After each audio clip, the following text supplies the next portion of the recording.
Le baie d'Alger a été très violent avec le consul de France parce que la dette à partir d'une livraison de blé n'avait pas été honorée. C'est une histoire véreuse. Cette question a été un prétexte à une intervention car le roi de France de l'époque, qui est Charles X, est en situation difficile et il cherche une expédition militaire. Des centaines de bateaux sont à Toulon, vont à Alger, parce que Alger est prise en quelques semaines.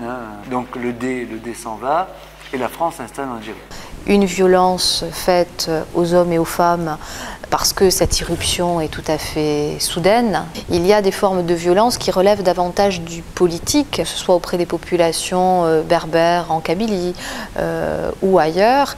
Il y a eu une remise en cause du modèle colonial français. La France ne sait pas quoi faire de l'Algérie. Et à partir de 1845-46, un jeune lettré musulman, Abdelkader, qui va devenir celui qui résiste à la colonisation française. C'est quand même un personnage hors pair parce que Abdelkader, en début des années 40, avait mis en place un statut pour les prisonniers, disant qu'un prisonnier de guerre, on doit le respecter. Et Abdelkader et sa famille ont nourri, aidé, hébergé des prisonniers français. Il a combattu l'armée française victorieusement pendant plus de 15 ans. On est dans un système où il n'y a plus une guerre totale, mais il y a des petites guerres larvées un peu partout. Atroce et impitoyable. Au moment où le traité de paix avec Abdelkader est rompu, et où c'est une lutte sans merci entre les soldats d'Abdelkader et les troupes de Bugeaud pour la France. Les troupes françaises, vous ne connaissez pas le terrain, ils ont pratiqué des razzias, des enfumades sur des populations civiles. Eh bien, les grottes avaient été enfumées, c'est-à-dire on avait mis le feu et donc les gens ont grillé avec aussi bien les bêtes que les hommes, les femmes, les enfants ont brûlé. Un des colonels de Saint-Arnaud qui écrit le pays des Beni Ménacers est superbe, nous avons tout brûlé, tout détruit. Abdelkader n'arrive pas à maintenir l'unité. Et il est fait prisonnier en 1947. L'armée française a une supériorité numérique incontestable. Les populations sont lasses de la guerre, sont lasses des sacrifices. Enfin, il se rend avec l'idée qu'il pourra aller à la Mecque, aller en terre d'islam. La promesse lui est faite. Et les conditions ne sont pas acceptées et Abdelkader est amené d'Oran à Toulon. À partir de 1840, et ça va durer presque jusqu'en 1920, en disant vous êtes français, vous pouvez avoir des concessions, c'est-à-dire vous pouvez avoir des terres. Un paysan qui n'arrivait pas à vivre de son travail, on lui disait que s'il allait en Algérie, il allait pouvoir avoir une terre pour travailler. Ceux qui sont allés pour vivre mieux. C'est une migration de pauvres qui va en Algérie. Les Espagnols qui vont en Algérie, ils ne meurent pas complètement de faim en Espagne, mais ils n'ont pas de travail. Il y a la volonté du gouvernement français d'en faire des départements français. Dans les usines de guerre françaises, on a fait venir des travailleurs coloniaux, en particulier qui venaient du Maghreb, qui venaient d'Indochine, des travailleurs chinois, dans la mesure où il y avait des millions de mobilisés et qu'il fallait produire pour la guerre. Aucun lieu au monde comme ça, et de toutes les couleurs, de toutes les religions, de toutes les langues, tout ça s'est mélangé ici. Donc c'est un lieu bien particulier. Et il n'y a aucun lieu au monde comme celui-là. Et ça nous appartient. Ce lieu-là nous appartient à tous, voyez, qu'on soit d'origine d'Afrique du Nord, d'Afrique noire. Eh bien, cette guerre de 14-18 là, c'est le seul lien qu'on ait avec eux pour dire, eh bien, on a des racines communes. Quand je leur dis, ben non, notre grand-père à tous, ben c'est le poilu de 14. Les gamins, ils se disent, ben alors pourquoi le poilu de 14? Ben ouais, parce que quand j'ai des petits noirs qui arrivent là, ou des Marocains ou des Algériens, je leur dis, mais attendez les gars, vous n'êtes pas des immigrés vous. C'est pas vous les immigrés, c'est vos grands-pères qui sont morts là. Il y a des noirs partout là, enterrés. Il y a 6300 noirs qui sont morts là à 1 kilomètre là. À l'extrémité de la nécropole, il y a un monument qui est flambant neuf. En effet, il a été inauguré il y a seulement 2 ans par le président de la République française et c'est un mémorial en l'honneur des des musulmans qui ont participé ici à la bataille de Verdun. Le général de Gaulle arrive à Londres et là, très rapidement, il va considérer que la capitulation française est impossible. La France n'est pas seule, elle a un vaste empire derrière elle. Il va créer la France libre, dont les combattants s'appellent les Forces françaises libres. Et ces Français libres vont reprendre le combat dès le mois de septembre 1940 en Afrique. Et les Français, dans le cadre d'une armée qu'on appelle l'armée B, qui est commandée par un général qui s'appelle Delatte de Tassigny. Elle est constituée de 7 divisions. Et sur ces 7 divisions, vous avez 5 divisions coloniales.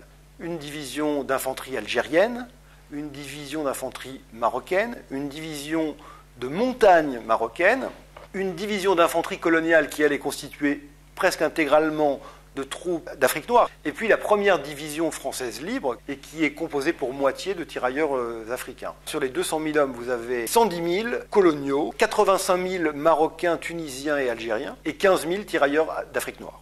Et donc ces troupes remportent comme ça les victoires. Ce sont les troupes françaises qui libèrent Toulon, qui libèrent Marseille, se battent dans les Vosges, en Alsace et jusqu'en Allemagne. 14 Africains qui ont été faits compagnons de la libération et parmi eux 14 combattants tirailleurs, il est évident que l'apport des troupes coloniales a été totalement prépondérant. Ben Bella, lui, il est démobilisé parce qu'il était réserviste. Adjudant, médaillé militaire par le général de Gaulle, sur le front des troupes. Beau soldat. Il est de Tlemcen. Alors quand il rentre, qu'est-ce qu'il veut? En ville, il y avait des postes qui étaient donnés aux anciens combattants méritants. Médaillé militaire, il le méritait amplement. On lui jette comme un malpropre. Hein. D'où des rancœurs.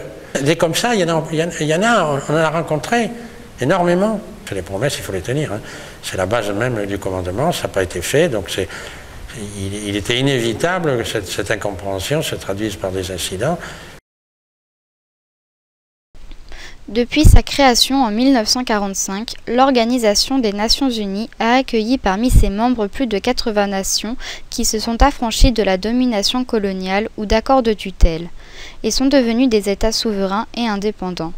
L'ONU a joué un rôle crucial dans cette évolution historique en encourageant les aspirations des peuples dépendants et en fixant des buts et des normes pour hâter les accessions à l'indépendance. De Gaulle, quand il est en 1944 à la tête du Comité français de libération nationale, va participer à une conférence qu'on appelle la conférence de Brazzaville, qui est une réunion française autour de l'Empire français. Simplement, il est question d'une émancipation progressive des populations africaines. Il y a un énorme espoir qui est suscité sur les territoires d'Afrique. De Gaulle restera l'homme de Brazzaville. En 1953, il va faire un voyage très long, d'1 mois entier en Afrique. Il n'est rien du tout à ce moment-là, il est juste le général de Gaulle.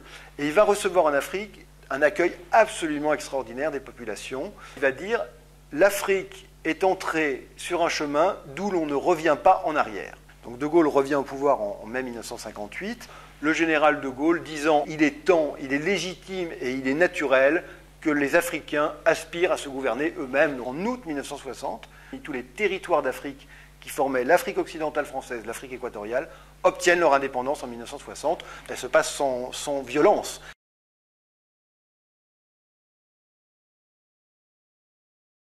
Il y a environ 9 millions d'Algériens musulmans, environ 1 million d'Européens qui ont et qui vivent dans des univers très séparés. Le monde des Algériens musulmans est celui d'abord de la paysannerie. C'est un monde rural, extrêmement pauvre, qui vit dans des régions très hostiles, très lointaines. En grande majorité, le monde européen vit dans les villes, et particulièrement les villes côtières. Même si, bien sûr, il y a des Européens qui vivent à la campagne, c'est ceux-là qu'on va appeler les colons. Alors les différences, bien sûr, sociales sont énormes. C'est difficile à quantifier, hein, mais il y a une très grande misère qui règne parmi la population algérienne. Et puis il y a aussi une très grande différence du point de vue du taux de scolarisation. Les plus pauvres des Algériens, des Arabes, vivaient dans des quartiers pauvres de la ville, mais tout le monde se croisait énormément. Vous voyez, dans les cités, Alger, Oran, Constantine, etc. Donc il y avait un mixage, et puis la France, elle avait un discours de colonisateur, elle prétendait incarner la civilisation, donc elle voulait enseigner la République, les idées, la liberté, l'égalité, la justice. Donc l'empreinte française a été à la fois plus profonde, mais en même temps plus rejetée, parce que les Arabes disaient vous avez des bons principes, mais vous ne les pratiquez pas. Et du coup, il y avait une agressivité contre la présence française, pas de tout le monde, hein, parce que moi j'ai enseigné pendant 8 ans et il n'y avait aucune agressivité pour les profs, ni pour les médecins, ni pour les infirmiers, ni pour les pauvres gens. Il y avait une agressivité contre le système et contre les colons, c'est tout à fait différent. Et à l'époque, en 5e, on faisait tout ce qui se passe après l'Empire romain. Et puis alors on explique ensuite la montée des Arabes, la civilisation arabe, et alors à ce moment-là, un immense éclat de rire, dans toute la classe. Je dis, pourquoi vous riez? Parce que vous avez dit civilisation arabe, mais les Arabes, ils ne sont pas civilisés. Et toute la classe a ri à la suite de cette remarque d'un élève. Il me semblait presque logique que les Algériens de souche, les arabo-berbères, vivent dans des conditions de pauvreté extrême. Ça me semblait, après tout, quelque chose de normal.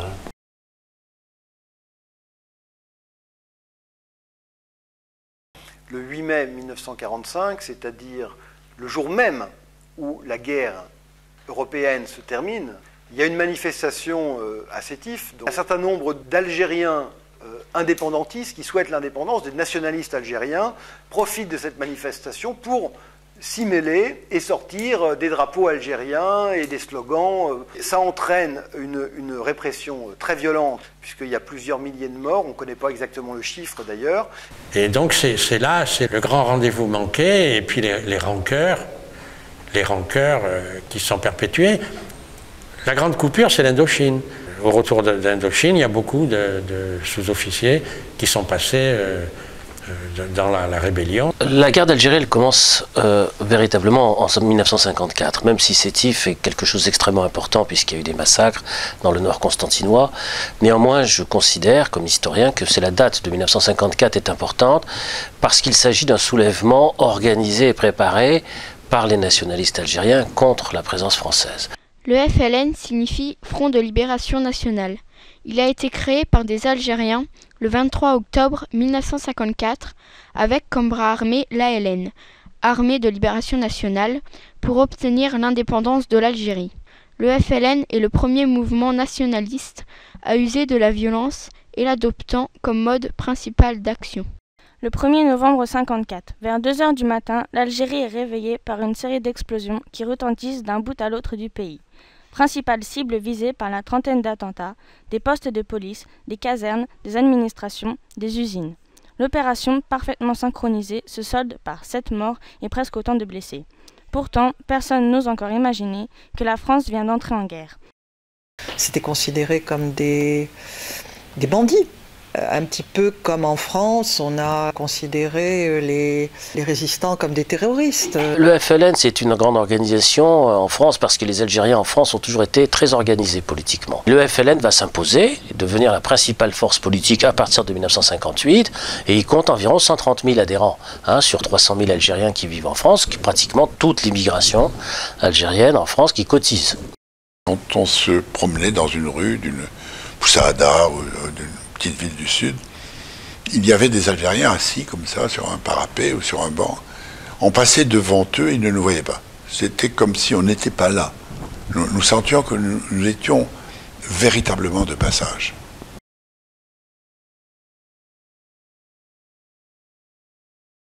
Alors la guerre d'Algérie, on peut grosso modo la diviser en 2 phases. Celle qui va de 1954 à 1958, c'est la 4e République. Et sous la 4e République, il y a 2 gouvernements très importants. Le gouvernement de Pierre Mendès France, et qui va décider de garder l'Algérie à la France. Le second gouvernement, c'est celui de Guy Mollet, à partir de janvier 56 jusqu'en mai 57, qui lui va faire voter ce qu'on appelle les pouvoirs spéciaux, c'est-à-dire décider l'envoi du contingent en Algérie. J'ai été appelé au service militaire le 20 décembre 1955. J'ai fait 4 mois de formation en France et après je suis parti. Moi j'ai fait un peu plus de 2 ans d'armée, mais il y en a qui ont fait 30 mois, voire 3 ans. J'ai quitté mes parents, mes copains, mes copines. Il y a eu un pincement au cœur pour tout le monde. Et surtout que nous, personnellement, on allait dans l'inconnu. On se retrouvait quand même vis-à-vis de combattants. puisque les insurgés étaient armés, ils nous attendaient très souvent en embuscade. Alors, les compagnies opérationnelles étaient dans le Djebel, dispersées par groupe des fois d'une quinzaine d'hommes. À l'intérieur même de l'armée, très rapidement, je me suis rendu compte qu'on méprisait les Algériens. On nous les présentait un peu comme paresseux, comme sales, comme cruels. Et c'est vrai que la cruauté existait aussi en face. Mais quand on fait de votre adversaire un sous-homme, eh bien là aussi vous vous laissez plus facilement entraîner à certains dérèglements, et notamment aux exécutions sommaires et à la torture. Et je me suis rendu compte rapidement qu'on torturait dans mon unité même. La torture était déjà pratiquée en Algérie avant 1954, essentiellement d'ailleurs par l'intermédiaire de la police et pas par l'armée. J'étais un appelé comme tout le monde, je faisais la conscription. J'ai décidé un jour d'être volontaire pour partir en Algérie. Quand on est volontaire, on ne discute plus les ordres. Après, on ne peut plus revenir en arrière. J'étais détaché d'un corps d'artillerie pour entrer dans un corps de parachutistes, parce que j'encadrais, justement, je vivais avec des musulmans, des gens qui étaient déserteurs. Comment faire quand on tient un prisonnier et qu'on sait qu'il détient des renseignements? Sinon, le forcer à les donner. Mais malgré tout, on tombe encore dans des embuscades. Alors, moi je pense qu'il s'est d'abord engagé contre la torture. C'était la première chose qui l'a fait réagir. Et lui, il trouvait que c'était abominable, quoi. C'est-à-dire qu'on se déconsidérait à employer les méthodes qu'on reprochait aux autres. Et autrement dit, on perd sa dignité. Et si on perd sa dignité, c'est même plus la peine, quoi. Donc il était fondamentalement contre la torture. Pourquoi je suis pas dans l'Algérie? À l'origine, je dirais pour ne pas tuer, et en réalité pour ne pas être tué. Mais ça a fait des problèmes. C'est que mon père, pour lui, j'étais un trouillard, un poltron, un lâche, qui refuse d'aller défendre son pays. Pour lui, l'Algérie, c'était la France. Il dit non, l'Algérie, c'est l'Algérie. Les Algériens ne veulent plus de nous. C'est normal qu'on s'en aille. Les Français ne voulaient plus des Allemands en 1945. Les Français mettent les Allemands dehors. C'était des héros. Alors moi, voulant faire comme les héros, j'étais un salaud. Vous savez que les gens arrêtaient les trains. À côté de Nantes, il y a des camarades, il y avait des trains avec des canons dessus. Ils ont arrêté les trains, ils se sont couchés sur les rails pour pas que les canons ils partent en Algérie. Alors donc, ils allaient manifester. Quand ils ont renvoyé leur livret militaire, ils allaient en ville avec le drapeau rouge. Nous, on ne veut pas aller en Algérie. Ben, ces gars-là, ils finissaient où? En prison. Je me suis très vite engagée dans un mouvement de la paix. J'ai suivi de très près tous les événements. Alors, la condamnation à mort d'une militante algérienne du FLN, Djemila Bouhired. Quand j'étais à Paris, j'étais en contact avec des militants du FLN. Ils m'ont fait venir à une réunion syndicale. Par exemple, on m'a demandé d'aller dans telle église et de remettre tel paquet. Qu'est-ce que j'ai remis? J'en sais rien. Alors, il y a très peu de Français en France qui sont engagés du côté du FLN, ce qu'on va appeler les porteurs de valises. La majorité des Français, progressivement, va être pour la paix en Algérie, et non pas pour l'indépendance, c'est-à-dire le retour du contingent. Le général de Gaulle est amené au pouvoir en 1958 par un fort courant militaire qui est pro-Algérie française. Le général de Gaulle, qui va hésiter sur la marche à suivre, et qui va faire un discours le 16 septembre 1959, où il va se prononcer pour la première fois pour l'autodétermination. Le général de Gaulle sent bien qu'il sera extrêmement difficile de maintenir l'Algérie comme un territoire français. Et là, on rentre dans une autre histoire, qui est celle d'un affrontement entre Français, et plus simplement entre Français et Algériens, pour savoir ce qu'il faut faire sur le devenir, sur le sort de l'Algérie. Donc je suis parti à l'armée le 1er avril. On est arrivé au matin sur Alger, c'est vrai que c'est magnifique. Et puis bon, l'arrivée dans la ville, disons, a été par moments un peu mouvementée. On a eu certains pieds noirs qui nous ont insultés quand on est arrivé, d'autres qui nous ont craché dessus, d'autres qui ont applaudi. Celle du 21-25 avril 1961, il y a eu une tentative de coup d'État en Algérie, mais c'était un coup d'État qui était fait par des militaires français qui demandaient que De Gaulle soit fidèle à la parole qu'il avait donnée de ne jamais abandonner l'Algérie. Un matin, il y a un régiment qui a occupé les différents points stratégiques d'Alger. L'armée a pris le pouvoir, sous les ordres des généraux Chasles, Zeller et Jouot, et le général Salan. Nous prenons tous les pouvoirs de façon à faire respecter l'unité du territoire français. Et l'OAS s'est développé surtout après l'échec du putsch. L'OAS a pris une ampleur assez importante. Ils disaient qu'ils arriveraient à garder l'Algérie française. Et on peut dire que presque tous les Français d'Algérie, au début, avaient une certaine petite sympathie pour les OAS qui défendaient leurs droits, alors que De Gaulle était en train de larguer, céder, lâcher l'Algérie. Donc ils l'étaient tous plus ou moins. Ils ont fait comme victimes des Français, des Algériens, civils en général. Ils en ont fait quelques milliers. C'est du terrorisme. C'était une bataille fratricide. Nous avons eu, nous, en 10 jours, un mort et 10 blessés. En rien de temps, effectivement, ils nous rafalaient de tous les côtés. Ils avaient pris fait et cause pour l'Algérie française. Mais nous y étions tous pour l'Algérie française.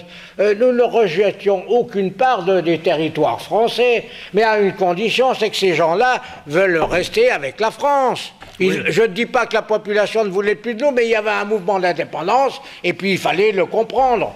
On appelait ça la guerre d'Algérie. Oui, parce que je ne sais pas, mais c'était plutôt de la guérilla. C'est très difficile de lutter contre ça. Qu'est-ce que vous voulez faire?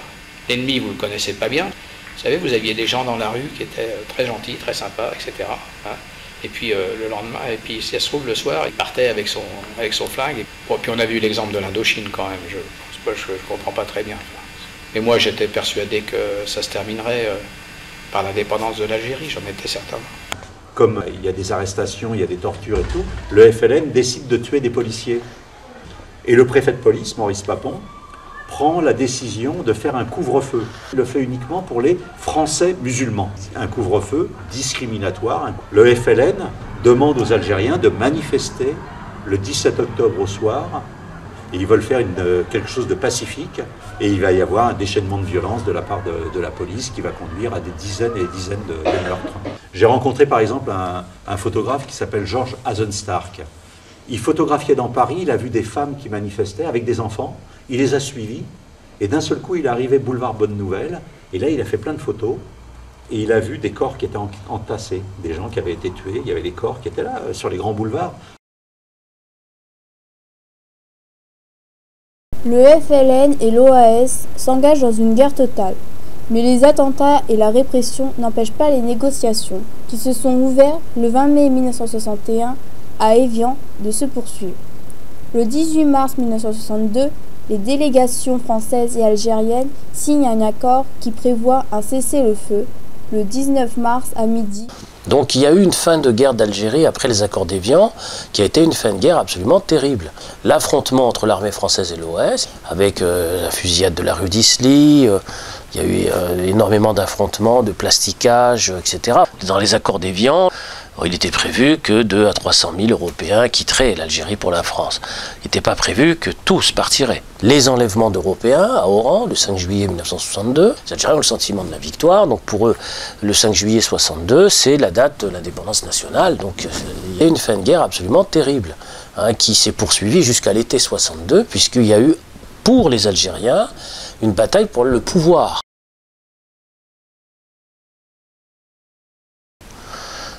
Du côté des Français, c'est très simple, parce que les chiffres sont relativement simples, puisque les chiffres officiels, c'est 27 000 soldats français tués pendant la guerre d'Algérie. Sur les Européens, c'est relativement simple aussi, ce sont des chiffres qui sont publics et qui tournent environ entre 4 et 5 000 Français européens. De 30 à 35 000 donc, victimes décédées du côté des Français, au sens large. Du point de vue des harkis, par contre, les choses se compliquent dans les massacres, puisqu'il y en a qui estiment qu'il y a environ 15 000 qui ont été tués, d'autres au contraire qui penchent sur un chiffre beaucoup plus important, de l'ordre de 50 000. C'est très difficile à établir, puisque les harkis ont été massacrés après, en grande partie, que la France soit partie. Le chiffre, naturellement, le plus difficile à donner, c'est celui des Algériens qui tuaient pendant cette guerre, parce que les Algériens ont avancé tout de suite un chiffre énorme de plus d'1 million de morts, etc. Mais en fait, ça ne peut pas correspondre aux données démographiques de la société de l'époque. Donc du point de vue des Algériens, les chiffres évaluent environ entre 300 et 400 000 morts dans la société, ce qui quand même donne une proportion 30 000, 300 000, qui donne, vous voyez, l'échelle du traumatisme entre Français et Algériens sur cette guerre qui est quand même gigantesque. 300 à 400 000 morts à rapporter à la population algérienne globale, musulmane, c'est à peu près la même proportion que le chiffre de morts de la population française de la Première Guerre mondiale. Donc c'est quand même considérable comme traumatisme dans la société algérienne. 2 ou 3 ans avant mon arrivée, une section entière de soldats français avait été exterminée par ceux qu'on appelait les fellagas. Ça, c'est la guerre. Mais on avait retrouvé les cadavres mutilés, et ça, c'est la barbarie. Du côté des Algériens, il y a eu des exactions aussi qui ont été commises, qui ont été très violentes. Par exemple, le massacre de Melouza, qu'un village qui était favorable au messalisme, qui a été massacré par l'unité de la LN le 28 mai 1957. Donc il y a eu 374 villageois égorgés. À la descente du car, il y a un jeune homme qui nous a dit « Vous êtes les nouveaux coopérants, je vais vous trouver un véhicule ». Et après, nous avons appris que ce jeune homme avait eu une grande partie de sa famille, des hommes de sa famille, 14 personnes qui avaient été tuées pendant la guerre par les soldats français, par l'armée française. Alors en fait, le mot harki, pour les jeunes, c'est une injure. Ils ont beaucoup de problèmes parce qu'ils ne sont pas forcément bien acceptés par tous les Algériens ni par les Français dans leur ensemble. Donc ils sont un peu rejetés de tous les côtés. Une harka est une unité auxiliaire musulmane de statut civil, rattachée à une unité militaire française. Les harkis sont recrutés par contrat renouvelable. Le harki a le droit au congé payé, mais doit se nourrir à ses frais. Mon père s'est engagé parce que l'armée française a pris son frère, l'a emprisonné. Et donc mon père s'est engagé pour sauver son frère. Ceux qui s'engageaient dans une armée, l'armée française ou bien autre chose, le faisaient parfois pour des raisons alimentaires et pas forcément pour des raisons idéologiques. Ils se sont aussi engagés pour défendre les valeurs de la République, liberté, égalité, fraternité. Les harkis que nous on avait, disons c'était des MNA, donc mouvement nationaliste algérien, qui voulait l'indépendance de l'Algérie, mais avec la France. Ils voulaient que la France reste pour les aider justement à se développer. Ils ont dit, nous on a combattu pour la France, on mérite notre indépendance, mais on ne veut pas qu'elle s'en aille. Je suis rentré à Harki en 1959 jusqu'en 1962. J'étais combattu pour la France. Bon, moi j'ai eu cette chance, quand j'étais dans le sud algérois, je sortais surtout avec les harkis. Et c'est vrai qu'il y avait une confiance aveugle entre nous. Et quand on a quitté, disons, Medjedel, où j'étais, pour regagner le nord, moi j'ai vu les harkis pleurer. Parce qu'ils savaient qu'on les abandonnait, c'était en 61. Ils savaient qu'on allait les abandonner, qu'ils seraient livrés, disons, au FLN par la suite. Une grande partie d'entre eux ont été massacrés après les accords d'Évian, c'est en avril, mai, juin, juillet 62. En fait, cette honte, ils ont mis dessus une chape de plomb. Parce qu'ils ne prennent pas le courage de dire « Oui, nous avons commis une erreur, nous les avons abandonnés, nous n'avons pas fait ce qu'il fallait pour eux, mais nous devons réparer. » J'avais 3 ans et je me souviens que plusieurs camions de militaires, mon père nous a dit « Voilà, il faut qu'on parte parce que notre vie est en danger. » La France ne nous a pas réservé le meilleur des accueils parce qu'elle n'était pas préparée à recevoir toutes ces familles. Donc il fallait en éparpiller un petit peu dans toute la France et les loger. Nous sommes allés au camp de Rivesaltes. Et j'ai un souvenir qui était très précis, c'est que nous étions donc sous des tentes et un matin il y avait des camions militaires qui étaient arrivés avec une citerne qu'en fait on nous avait pris comme si on était des pestiférés et donc il fallait désinfecter parce qu'effectivement les conditions d'hygiène n'étaient pas appropriées.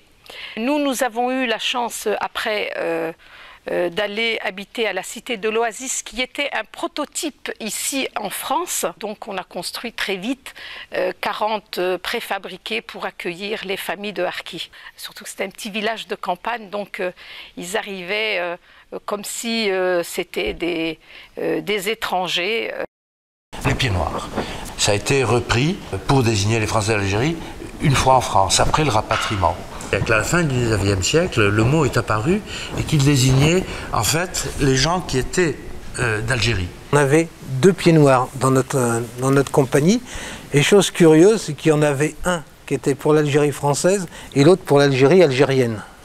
Donc tout dépendait aussi des raisons économiques qu'ils avaient. Hein. Ceux qui avaient des propriétés, on ne voyait pas du tout les choses de la même manière. Au sein des forces qui luttaient pour l'indépendance, Il y a eu des gens qui avaient une conception très ouverte, qui pensaient que tous ceux qui voulaient rester en Algérie, mais qui respecteraient l'égalité entre les musulmans et les autres, enfin qui renonceraient au système colonial, que tous ces gens auraient leur place. Il y a eu un autre courant qui l'a emporté, qui pensait que ne pouvaient être algériens que des gens qui avaient donc souffert du colonialisme, que l'identité algérienne se ferait sur la langue arabe et sur la religion musulmane. Et ce sont ces islamistes qui ont répandu la terreur. Les intellectuels, les femmes ont été les premiers visés. Il n'était pas prévu que tous partiraient, c'est-à-dire 1 million. Donc ça a été un problème terrible, c'est-à-dire l'arrivée de ce qu'on a appelé les pieds noirs, les rapatriés, les conditions d'installation qui ont été très dures pour eux, très compliquées. Ma mère et mes 2 petits frères nous ont rejoints à Paris où il y avait mes 2 sœurs. Et mon père est arrivé quelques mois après, quand il a pris la décision de quitter lui aussi l'Algérie. Et donc là, nous vivions à Paris, dans un petit appartement où on était tous entassés. On a cherché un lycée pour moi, pour que je prépare la 2e partie du bac. Et là, ça a été très difficile. Et à Rambouillet, j'ai été accepté uniquement parce que le surveillant général de ce lycée était surveillant général au lycée d'Oran. Et il me connaissait très bien, puisque moi j'étais interne au lycée d'Oran. Et donc lui avait se débrouillé pour accepter les élèves pieds noirs. Plusieurs fois on m'a dit, mais retourne dans ton pays, qu'est-ce que tu fous ici? Les Français d'Algérie étaient tous assimilés, compris comme étant des suppôts d'OAS. Dans un premier temps, il y a eu de la part de la population un petit peu comme moi. C'était tous des privilégiés, des colons. Ils se sont laissés embarquer dans une guerre coloniale. Mais très vite, ils ont été accueillis. Ils ont très vite. C'était une période où il y avait du travail, donc ils se sont tout à fait intégrés. On n'est pas obligé de se sentir coupable de ce que les Français ont fait. Mais en revanche, il y a un devoir de vérité. Et la mémoire, c'est ce qui fait l'identité. La mémoire, c'est ce qui fait la rencontre.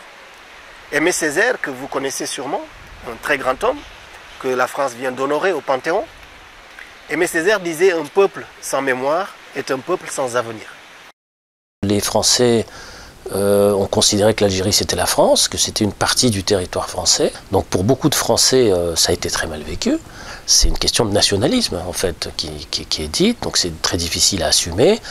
Donc à partir de là, les Algériens, eux qui ont gagné la guerre, ont le sentiment que les Français ne veulent pas reconnaître cette occupation coloniale et cette défaite politique.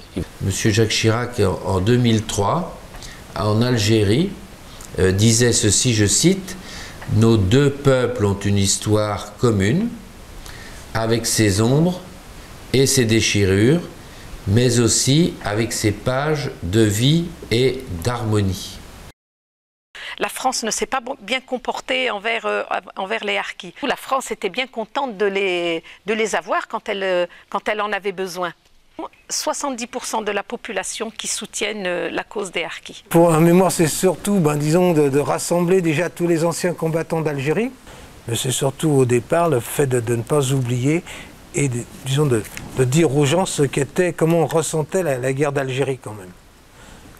À Paron, par exemple, il y a 2 anciens combattants qui ont été tués en Algérie. Voilà.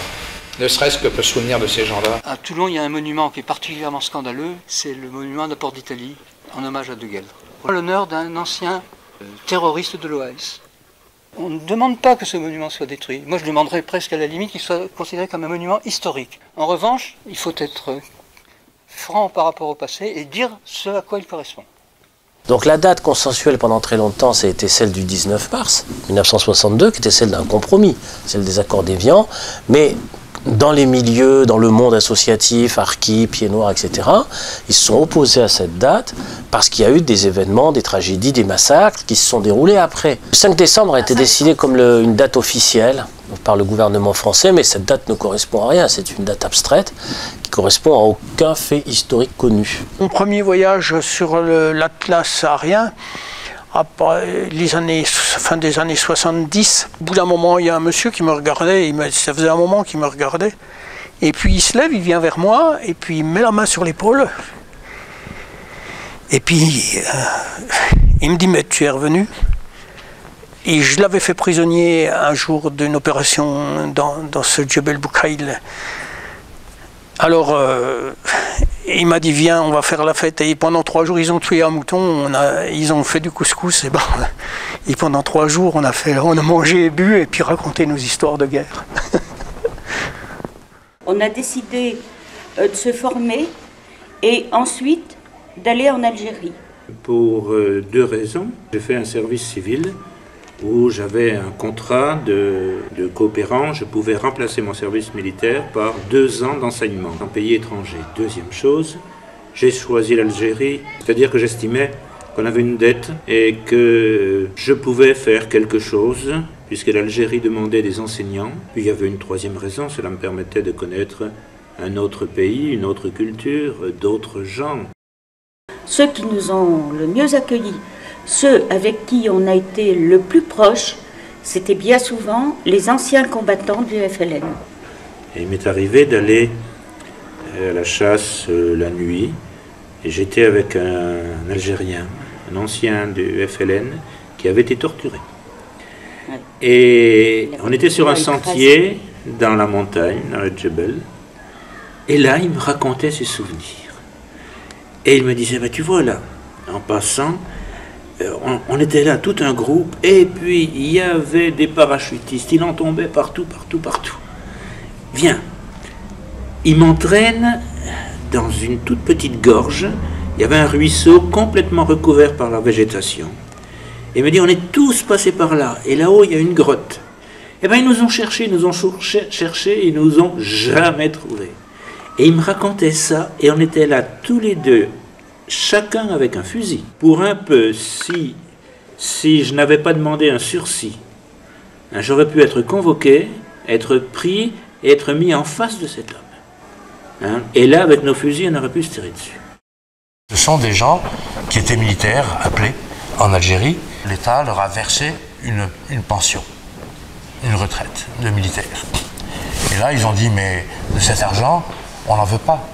Ça nous rappelle des moments les plus sombres de notre vie. On a fait des horreurs, l'armée française a fait des horreurs en Algérie. On ne veut pas de cet argent-là. Ils ont fait une caisse commune, et avec cet argent, eh ben, ils ont des initiatives en Algérie. Le MUSEM est installé au niveau du J4, qui était un site effectivement de débarquement des bateaux, où on débarquait beaucoup de familles de rapatriés en 62. Mais c'est aussi sur le J4 qu'arrivent des familles des campagnes de Kabylie, en l'occurrence quelques années plus tard, pour venir en aide à l'essor industriel et économique de la région de Marseille et au-delà. Dans une ville comme Marseille, vous avez à l'heure actuelle des familles, même des associations organisées comme des associations par exemple de rapatriés d'Algérie. Vous avez aussi des associations culturelles berbères, vous avez aussi des associations harkis. Et donc l'intérêt d'un lieu comme le MUSEM, c'est de faire en sorte que ces expériences de mémoire croisées et que ces paroles circulent.